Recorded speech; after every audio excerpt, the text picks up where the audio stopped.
একদিন এই পৃথিবী ধ্বংস হয়ে যাবে। মানুষ সহ ছোট বড় সকল দানবীয় জীবজন্তুও মারা যাবে। এই আকাশ বাতাস কম্পিত হবে, জমিন ফেটে যাবে, ভারী গাড়ি পাহাড় পর্বত ধুলোয় মিশে তা উঠতে থাকবে। এই সব কিছুর পর শুরু হবে এক নতুন জীবন, আর এটি হবে আখিরাতের জীবন। সেদিন সকল মানুষকেই এ দুনিয়ার কাজকর্মের হিসাব দিতে হবে। অতঃপর নির্ধারিত হবে কে জান্নাতে আর কে জাহান্নামে যাবে। মহান আল্লাহ রব্বুল আলামিন হাসরের ময়দানে সকল মানুষকে আবার পুনরায় জীবিত করবেন।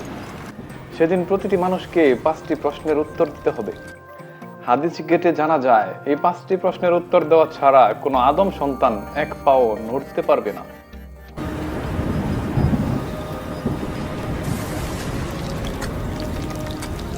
সেদিন আপনাকে প্রশ্ন করা হবে আপনার জীবনের লক্ষ্য ও উদ্দেশ্য কি ছিল এবং আপনার জীবনকাল কিভাবে কাটিয়েছেন, কিভাবে আপনি উপার্জন করেছেন, কিভাবে আপনি সেই উপার্জন ব্যয় করেছেন।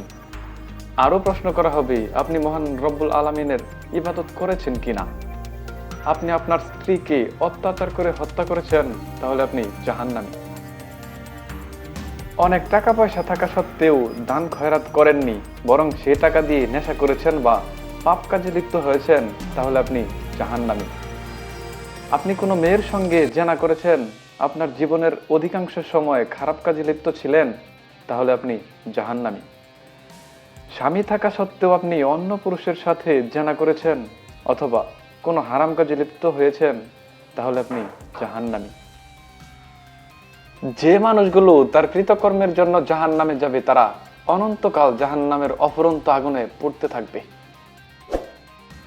যে ব্যক্তি গরিব মানুষদের দান খয়রাত করেছেন, তার জীবনে হালাল পথে আয় রোজগার করেছেন এবং তা সঠিক পথে ব্যয় করেছেন, সে তার সারা জীবন আল্লাহ তাআলার ইবাদত করেছেন অথবা সে কোন রকমের হারাম কাজে লিপ্ত হয়নি, সর্বদাই তওবার সাথে সংযুক্ত ছিলেন, সে ব্যক্তি জান্নাতি। যারা ঈমান আমলের জন্য জান্নাতে যাবে তারা অনন্তকালের জন্য জান্নাতের অফুরন্ত নিয়ামত উপভোগ করতে থাকবে।